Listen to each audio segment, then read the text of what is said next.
The air in the operations room was thick with anticipation and sweat, as the storm outside battered the base with wind that howled like a living thing.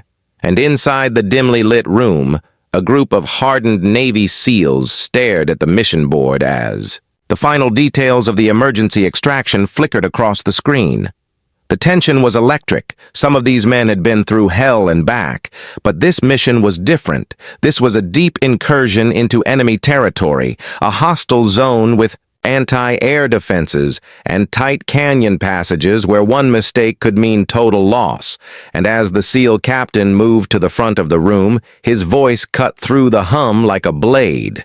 He was tall, grizzled, his uniform marked with years of blood, and salt, his gaze sharp as he looked across the faces of his team.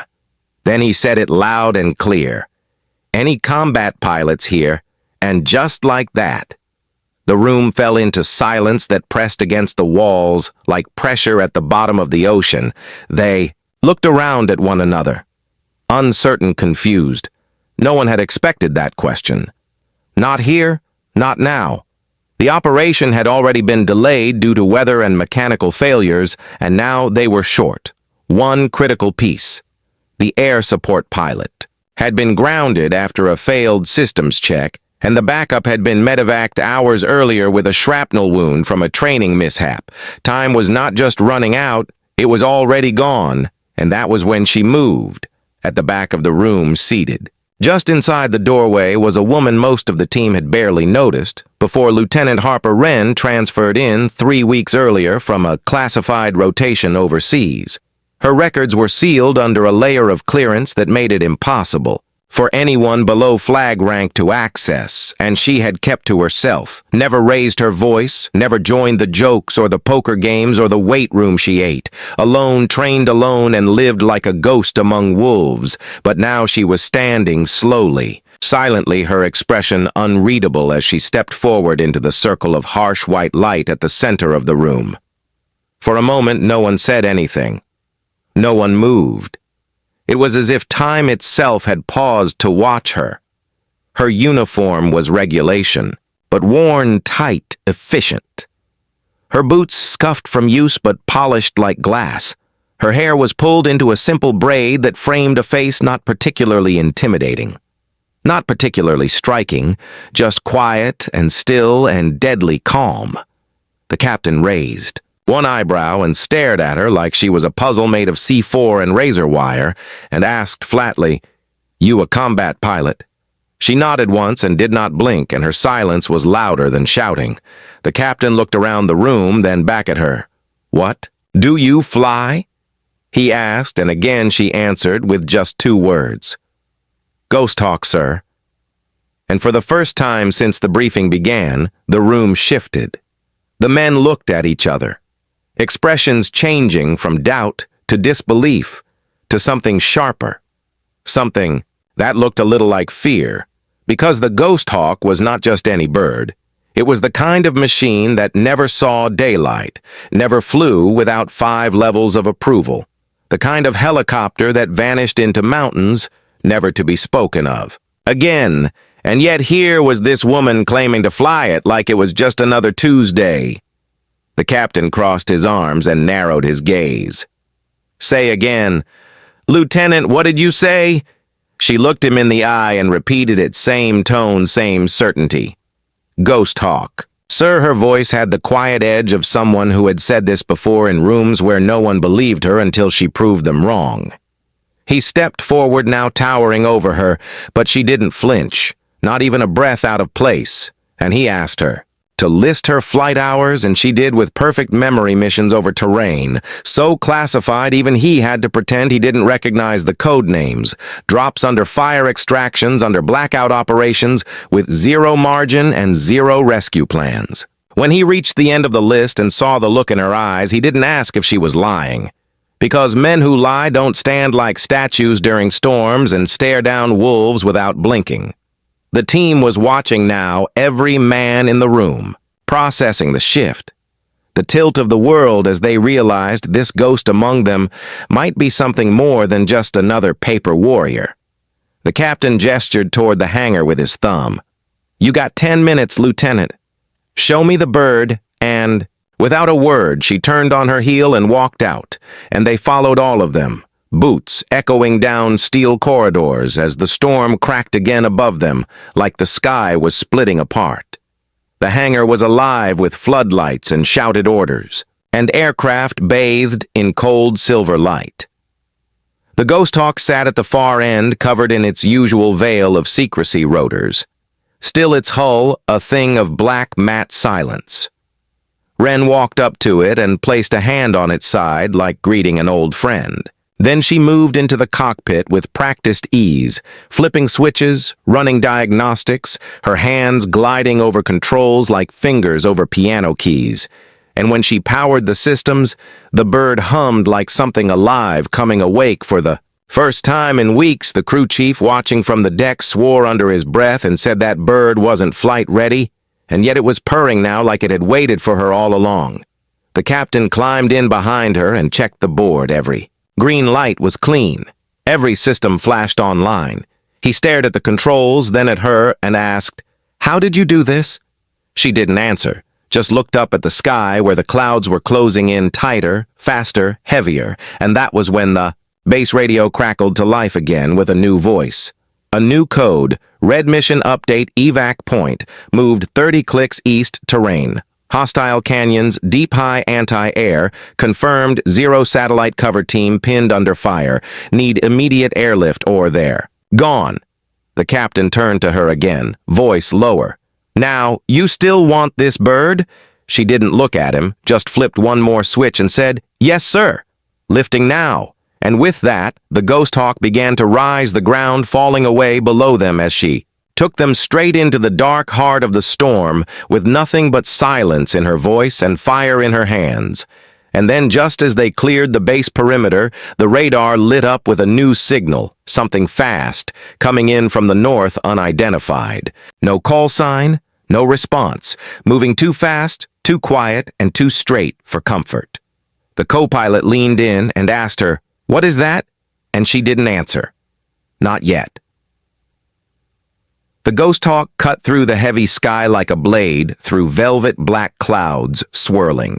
In violent spirals above them, wind hammering at the hull like fists from a storm god. And yet inside the cockpit, Harper Wren was steady, unmoved, her hands locked on the controls, her eyes calm, her jaw set. The co-pilot strapped in beside her kept glancing at the radar screen where the blip from the north was getting closer, faster, more precise. The captain, seated behind her, leaned forward to ask again, "What is that contact?" And again, she did not answer. Not yet. Her silence was not hesitation. It was calculation, a pause in her rhythm, as though she were listening, not just to the instruments, but to the air itself, to the shift in the weight of the clouds, to the vibrations beneath her fingertips, like she was feeling the pulse of the sky and waiting for it to speak. Behind them, the rest of the SEAL team was silent too. The sudden tension in the bird was enough to shut down even the most seasoned operators. The only sound now was the beat of the rotor blades slicing the wind like a metronome counting down toward something unseen, and as they dropped altitude, weaving through jagged mountain passes, lit only by flashes of lightning that cracked the sky open like bone. Wren finally spoke low and clear. "It's not one of ours." The captain stared at the radar again, trying to make sense of the speed, the angle, the silence of it all. There was no engine noise, no heat signature, no radio chatter, and yet it was closing fast and hard from the north, running a course that looked too perfect, too rehearsed to be anything but a hunter. They were now less than 20 clicks from the evac point and still no eyes on the team. They were here to extract radio contact with. The pinned unit was choppy static, filled, broken by bursts of gunfire and shouted coordinates that barely made sense, and through it all, Wren kept flying, kept adjusting pitch and angle like she had flown this exact route 100 times before, like her hands knew these cliffs and valleys better than maps. Ever could the co-pilot called out new elevations, but she was already dropping faster. threading the ghost hawk between two narrow walls of stone so close the rotor tips sliced leaves from trees as they passed, then up again in a sharp burst banking. To the left, to avoid a sudden ridge just as the first round of tracer fire lit up from below. The captain reached for the comms keyed into the SEAL team on the ground. "Give us your smoke!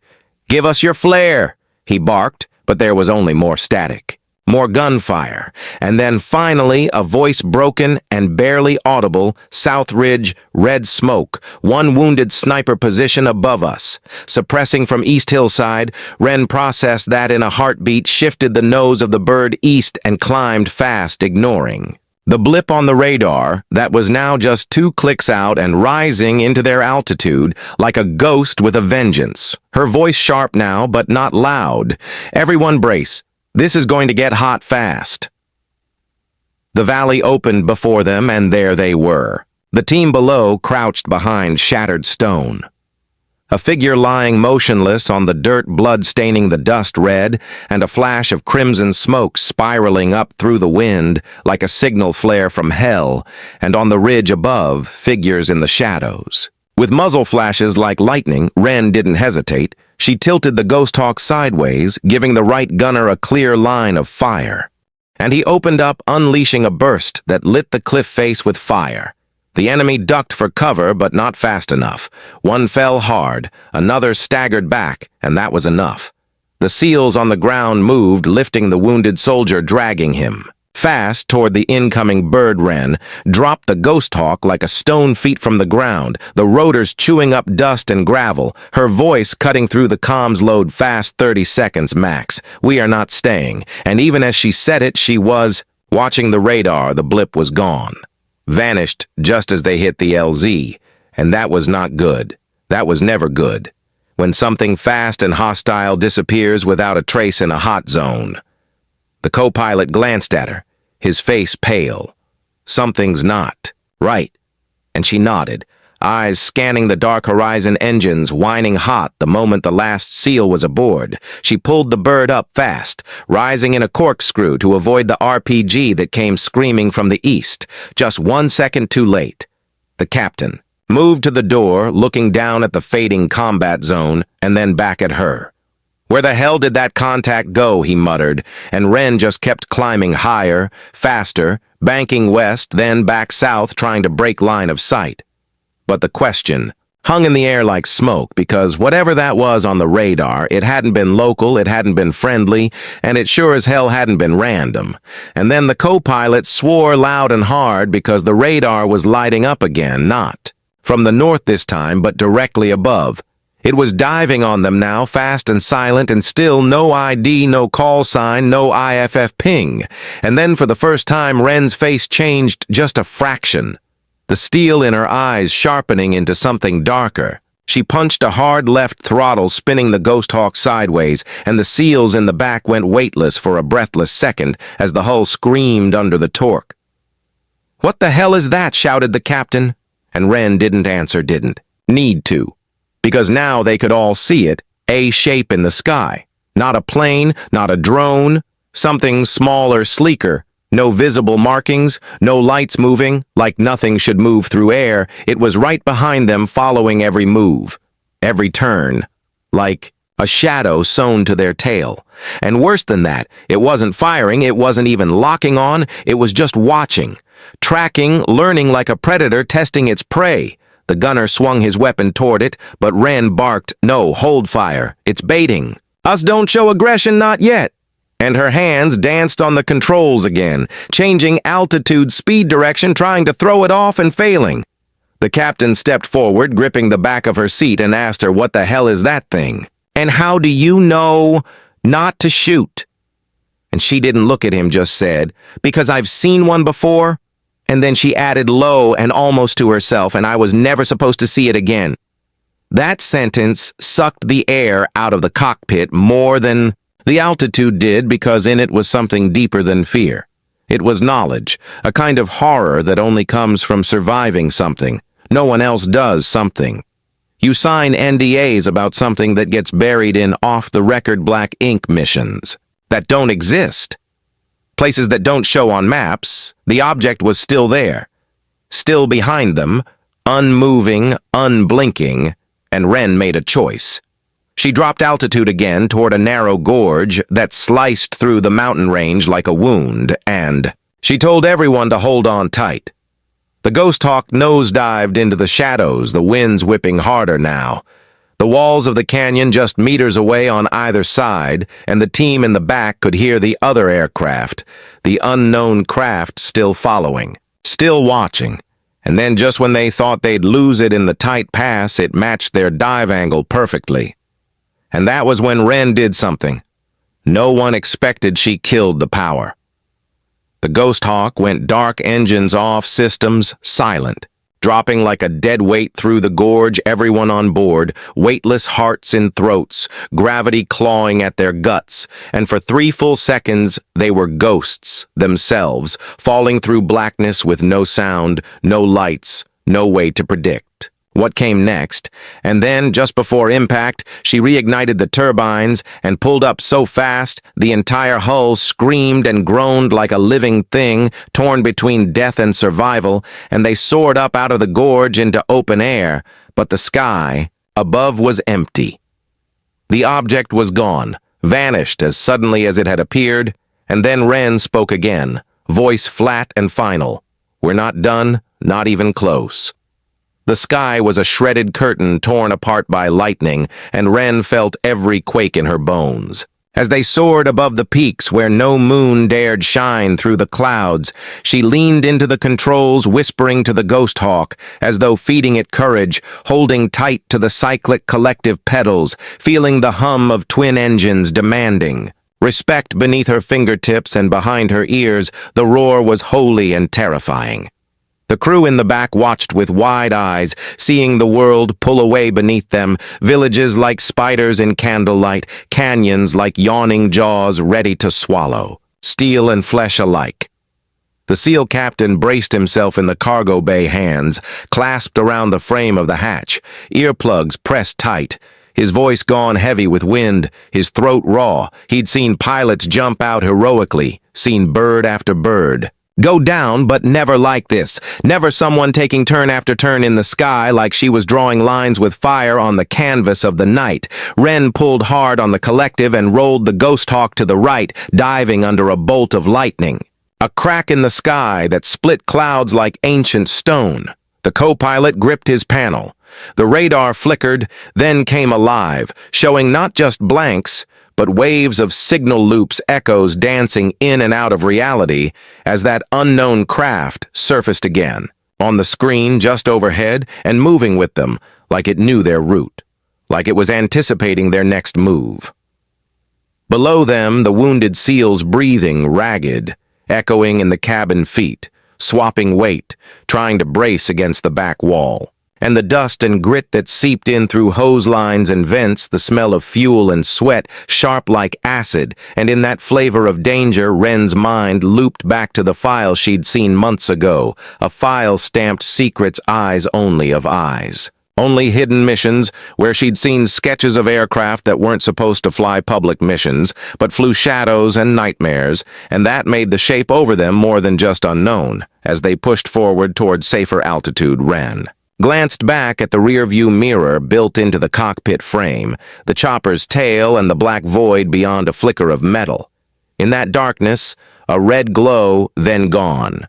The object slipping behind terrain, perhaps, or masking itself with stealth. Invisible hot air distortion, maybe, but the thrill of not knowing stabbed her like a blade. The captain tried the radio again. Static spat back words, lost to distance, lost to interference, lost like souls in the dark, and she said over his shoulder, "They won't make it a minute longer unless we drop to grid 0 now, meaning hazard zone, meaning tighter canyon, meaning exposure."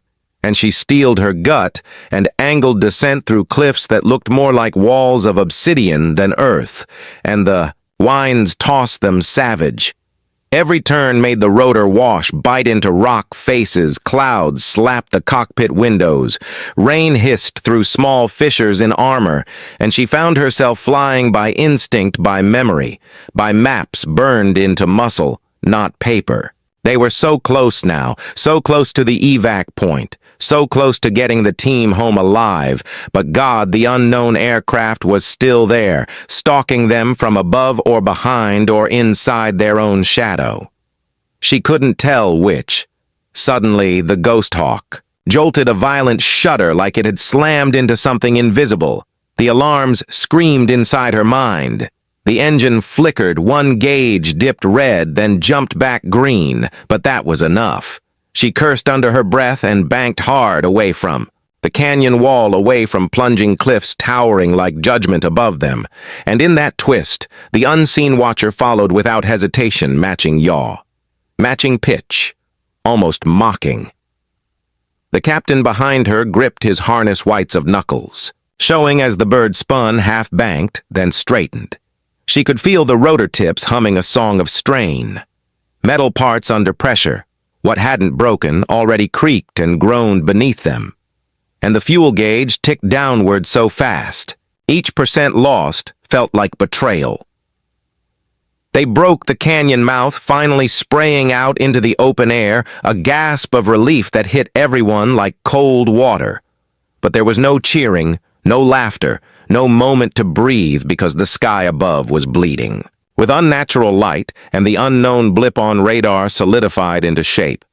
This time, sharp edges slicing through clouds with no visible propulsion, no exhaust, no wings flared, no navigation lights, just a silhouette of something carved out of nightmares. And it was above them, poised, waiting, and then something in Wren's guts snapped. She pulled the Ghost Hawk up and rolled into a dive, searing through heavy turbulence, lightning stabbing the nose first, and the whole aircraft quivered. The seals in. The back tumbled forward, strapped in. But forward motion flung them weightless, then slammed them down again. Their own breaths stolen by the dive, by the pull of G, like gravity had risen up to punish them. And outside, the wind was a howling beast. Claws tearing at windows and fuselage, and she held on, eyes locked on the shape who was not shooting, but closing in, waiting for wrong move, for hesitation. She called out to the co-pilot, "We need to shake it. Lose now, blaze flares, deploy chaff, prepare." Defensive, and he nearly touched the switch, but she caught his hand mid-air and said, "No, not yet, we are baiting it." This was the trap. This was always the trap it had to be, and the silence after that decision was heavier than the storm itself. They spiraled downward again, twisting through clouds, hoping to hide, hoping to confuse, and the unknown craft answered by cutting off pursuit for a breath, just a moment of stillness, before the descent became steeper, before the danger sharpened. Again, and then the wounded seal screamed because something hit the Ghost Hawk's side rotor. The tail rotors skipped a beat like broken heartbeats. The bird yawed violently, right flung them toward the open doors, gases roaring in the cabin, fear taste of steel in their mouths. Wren jerked control back, pushing every ounce of thrust as power surged through engines, complaining, protesting breaking point, and they leveled again, scraping past mountain face where a shard of rock from above gouged hull. Paint opened raw metal that glowed, then cooled in current rain, but alive, bleeding and wounded, yet still flying. The captain shouted, "We can't outrun it, not with damage and not with fuel burning like stolen time." And she nodded, though her voice was hidden under wind, though her heart was pounding like a war drum in chest. She stared at altitude meter, and then at the horizon where dawn was a lie hiding behind clouds, where light teased like broken promises, and then she saw it, smoke plume rising, beyond distant peak. Maybe from the ground, maybe from another bomb impact, maybe from their pursuer. Maybe nothing but a signal or trap she could not tell from here. Then the radar flickered again. New contacts, dozens more small pings, like birds startled. From a tree or mines detonated under feet, but moving toward them fast, converging from 3 directions, and in that moment, her hands locked on the cyclic. The sweat in her palms, sticky salt and fear like rain. The SEAL captain leaned over her shoulder, asked, "What do we do?" Wren looked at him, eyes blazing gray-green lightning in pupils, and she said one thing, and it was not done yet. And with that, she pushed hard into the controls, banking steep left into the smoke, into the unknown burning sky, and as they disappeared into the haze, the last thing anyone saw was the silhouette of that craft descending behind them so close it might have been part of the Ghost Hawk itself, and then silence engulfed them. And then something screamed. Smoke filled, the air like a living thing twisting and choking the light from the sky as the Ghost Hawk tore through it. Engines howling in protest, and Harper Wren gripped the controls tighter than ever before, her knuckles white. Her breath steady as stone, the wounded seal groaned in the back, blood staining the floor as the others braced for whatever came next. And no one said a word because words had no place here. Not in this place between death and deliverance. The sky a battlefield they could not. See the radar lit up again, pulses shifting like ghosts, dancing just out of reach. No solid lock, no clear enemy, and yet the presence of the craft behind them was as real as the air they breathed, thicker, now harder to trust. The storm had broken above. Them yet? The danger only deepened below as they dropped altitude again, entering a corridor of jagged cliffs and hostile airspace, marked by old warning buoys and shattered remains of helicopters that had flown too far for too long. The air pressure shifted the moment they descended, and Wren felt it in her bones, like the pull of memory, like something long buried, rising again with cold fingers and darker purpose. Her eyes scanned every contour, every rise in the terrain, every echo of radar that came and went like a dying heartbeat. And still she said nothing to the men behind her. Still she flew with a precision that bordered on supernatural. The kind of instinct born not from training but from survival, from years of silence, from things seen and never spoken. The co-pilot kept glancing at the side mirror reflections warped by the smoke trail they carried behind them. But there was nothing solid, just flickers and shapes, and the creeping certainty that the thing behind them was not following, it was hurting, pushing them somewhere, forcing a direction while never revealing its hand, and the captain felt it too. His face had gone tight, jaw locked, sweat trailing down temples as he checked the injured and radioed another. Call for support for medevac for anything that could get them out before they became just another team, lost in a canyon somewhere deep in the classified world of no return. And then they saw at a clearing below half a kilometer ahead, a crude LZ, surrounded by fire-scorched trees, metal debris twisted and blackened as if something had crashed there, or worse, as if something had landed there and waited, and Wren hesitated only for a breath before angling the Ghost Hawk downward. Not because. She trusted it not because she believed it was safe, but because there were no other options, and the fuel light had just turned red, blinking urgent and cruel and final. As they descended into the scarred clearing, the rotors kicked up dust and ash. And something darker, something that clung to the windows like oil, like tar. The moment they touched down, the ramp dropped, and the SEALs moved fast, dragging the wounded out, forming a perimeter, guns up, eyes, scanning every direction, and Wren kept. The engine spinning, waiting for the call to lift again, but none came. The radio was dead again, static pouring through every channel, and the co-pilot tapped her arm, pointing to the tree line.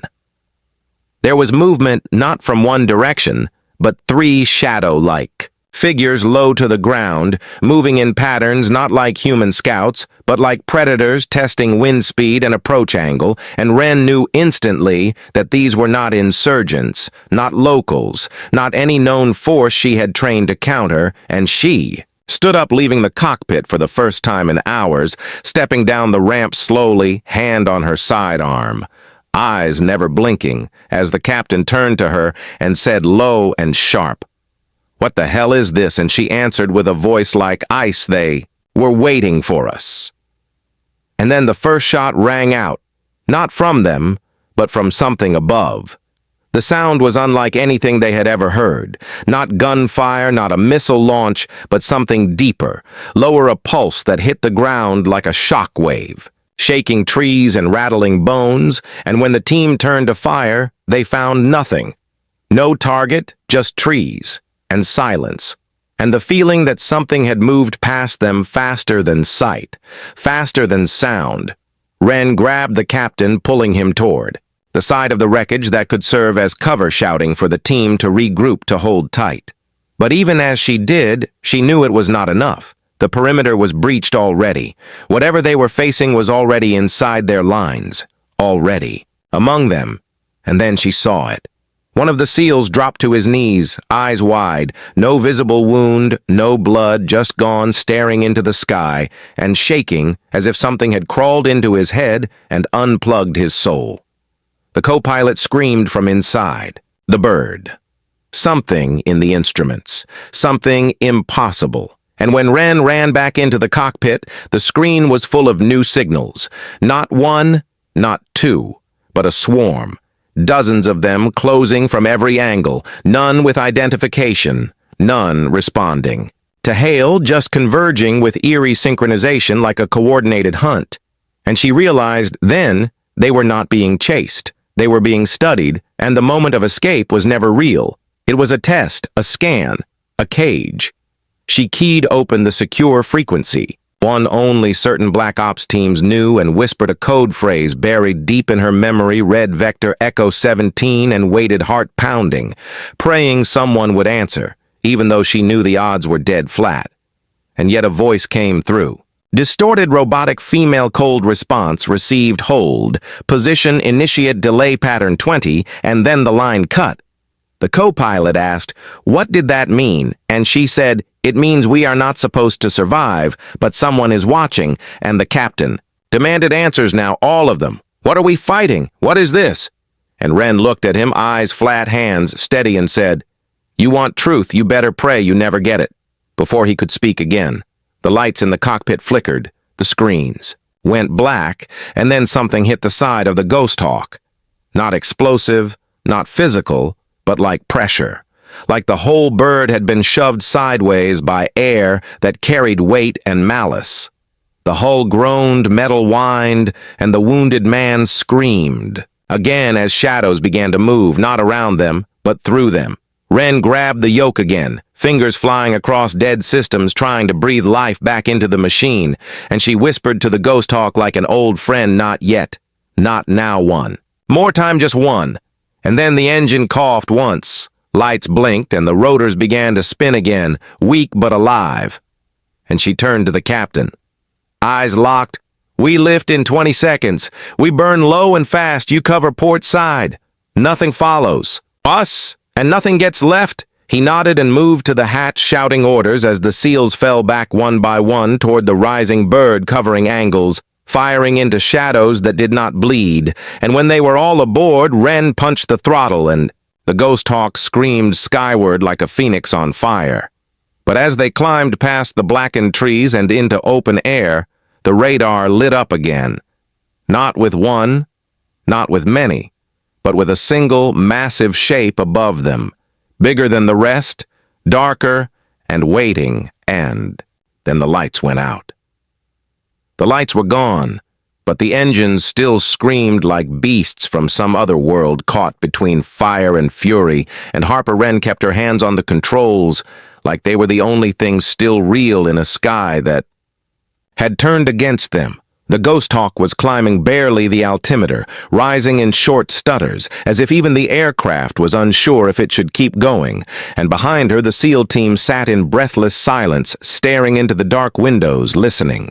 To the strange whine that had replaced the familiar hum of the rotors, it was wrong, like radio feedback made from voices too low to hear and too old to understand. The captain moved toward the cockpit, gripping the seat beside her, voice low like he was afraid of being heard by something they still could not see. He asked her what that thing was, the one above them, the shape that didn't chase them, but waited, watched, followed, and Wren said, without turning her head, "It is not a drone and not a ship. It is a listener, a watcher, a gatekeeper." and we were not supposed to make it past the last ridge, and now it's deciding what we are." The co-pilot wiped sweat from his brow, stared at the radar screen, which was now glowing with symbols, none of them standard, none of them normal. They moved in patterns that mimicked constellations, shifting every time he blinked like they were alive. Not warnings, not targets. Just signs, and the screen crackled with static that carried no sound, only vibration, a deep rumble that rattled their bones like the sky was growling at their defiance. Below them, the world was black. No cities, no flares, no lights, just the jagged outlines of terrain that looked like scars carved into the earth, and Wren knew this region well enough to know they should have seen at least one checkpoint, one patrol, one echo of civilization, and yet there was nothing, and that was what chilled her more than the watchers, because this silence was too complete, too controlled, like they had been cut out of the world, dropped into a pocket of air that did not belong to the rest of reality. The captain leaned forward again and asked her flat, what is the real mission? What did you not tell us? And why were we diverted?" And she let the question sit there like a live wire. Then she finally answered, "Because I have flown this route once before, and the only other time I landed in that. Clearing I was not supposed to come back, and the people I extracted never spoke again. And the people who sent me were erased from the registry one by one." He stared at her not with doubt, but with the kind of understanding that comes only to soldiers, who have seen too much and known better than to keep asking, and he returned to the others, checking gear, checking vitals, checking weapons that might not matter anymore. And above them that shape still hovered invisible to the naked eye, but not to the skin, not to the soul. And Wren could feel it, like a presence pressing against the hull, breathing without lungs blinking, without eyes watching, without judgment, just existing like an old god who had lost interest in what it once created. Then came the sound, a new sound, sharp and low and mechanical, a tone that built slowly from beneath them, as if the world below had begun to wake up, and it was not friendly.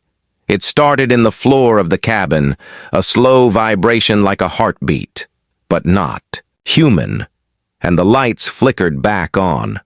Not cockpit lights, not interior controls, but a soft white glow that came from the seams in the floor, the corners of the walls, the edge of the windshield, and then the screens turned blue. Not warning blue, not military code blue, but something else, a frequency, a message. The symbols returned scrolling faster now, rows and rows of unfamiliar language or numbers or something that looked like it was being typed in real time, and Wren felt her hands go cold because she had seen this before on a mission that never made it into official logs, in a file that had been scrubbed so hard it burned. And the last time she had seen these symbols, a satellite in orbit above the Indian Ocean had gone dark. And no one had ever recovered it, and now it was here again, speaking without sound, writing without words, and then it stopped. And in that instant, every screen turned black, and the radar came alive, with a single shape descending, not fast, not hostile. "Just direct inevitable." The co-pilot whispered, "What is it?" And Wren said, "It's a door, and it's opening." The shape was massive. It did not descend like a machine. It did not fall with gravity. It did not move like anything built by man. It simply appeared, closer each second until it was no longer above them but around them, a slow, silent enveloping of lightless presence, like a veil being pulled across the sky, and the ghost hawk trembled as if it knew, and Harper Wren sat frozen, eyes wide, hands still. On the controls, though, they now responded like stone. Her breath caught in her throat as the rotors spun against air that had turned thick like molasses, like time itself was slowing, and the team in the back had fallen into dead silence, all of them staring at walls that now glowed, not from lights, not from power, but from something else, something inside the material itself, as though the metal had begun to remember. The captain stepped forward again, this time, slower, not with fear, but with a kind of reverence, because what surrounded them was not attack, not threat, not weapon, it was contact. It was threshold. And in his eyes was the same thing Ren had seen once before on that mission that never made it home. The same emptiness. The same awe. The same question, burning without words, and Ren whispered more to herself than anyone else. They are not here for us. They are here for the door.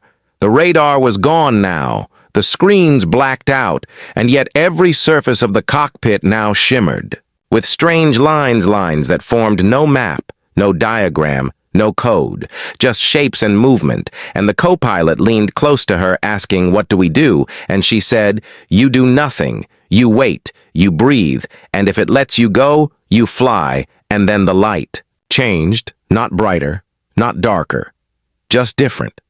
Like the moment between dream and waking when the world is not yet decided and the air grew still, so still the sound of the SEAL's heartbeat across the cabin became audible, and the Ghost Hawk stopped, moving altogether, not flying, not falling, just suspended, held in something unseen. Then a sound came low and harmonic, not heard through ears but through teeth, through blood, through memory, and the shape that surrounded them began to peel back like a curtain revealing a second shape inside, something vast, something ancient, something built not from matter but from intention, and it pulsed once, and Ren felt it in her bones, a question without form, and she closed her eyes and thought of that. Other mission, of the other men, of the way the world had looked when they stepped into the clearing, and the way it had changed when they stepped out, and she thought the same words she had thought then. We are not the first, and we are not alone. The captain was staring into the light now, lips moving but no sound coming, and the other soldiers had gone still, their weapons forgotten, their faces bathed in the pale shimmer of that impossible glow, and one of them reached out, hand trembling toward the open air, and the moment he did, the shimmer pulsed again, and a voice filled the Ghost Hawk, not from speakers, not from comms, but from within every cell. A voice that did not speak words but understanding, and every man on board knew in that instant that they were not being attacked. They were being measured, weighed, scanned, and remembered, and then just like that, it was gone. The light vanished, the shape vanished, the air rushed back into lungs, and the Ghost Hawk dropped 3 feet, then steadied, its rotors catching lift once more, as if reality had returned and time resumed its march forward. The instruments blinked on one by one as if nothing had happened. No anomaly, no contact, no deviation, and Ren was already adjusting altitude voice, calm as steel, requesting coordinates for forward base, and the co-pilot was shaking, blinking hands, trembling as he tried to recalibrate, and the captain sat down slowly, his hands on his knees, his face pale but steady, and no one said a word about what they saw. They flew for 30 minutes in perfect silence. No pursuit, no interference, no shadow on the radar. And when they finally reached the base, the hangar was already prepped, the med team waiting, the command crew watching as the bird touched down, and Ren powered down and removed her helmet, and the SEALs exited without a sound, not one of them speaking as they stepped onto solid ground, as if words would shatter whatever still clung to them from the air above. Inside the debriefing room, the lights were cold and clinical. The questions came fast and rehearsed, and Ren answered them with clipped precision: flight path, altitude, extraction timing, fuel consumption, never once mentioning the shape, never once describing the door and when. They asked if she had encountered foreign forces. She simply said negative threat neutralized, and the captain gave the same report, eyes like granite. And the rest of the team followed suit because this was not a story that would be believed, and it was not one that wanted to be remembered. When the debrief was over and the sun had started to rise behind the clouds, Ren walked out onto the runway alone, staring into the horizon where the air still shimmered just faintly just once, and then faded like a ripple across still water, and she thought again about the sound, about the light, about the weightless moment where the world had gone silent and still, and she felt it like a whisper inside her skull. Not words, not instruction, just something left behind. The file would be sealed, the mission would be buried, and the Ghost Hawk would be inspected and cleared, and nothing in the official report would mention what hovered over them, what asked the question, what left them alive. But Ren knew, and it was not done watching.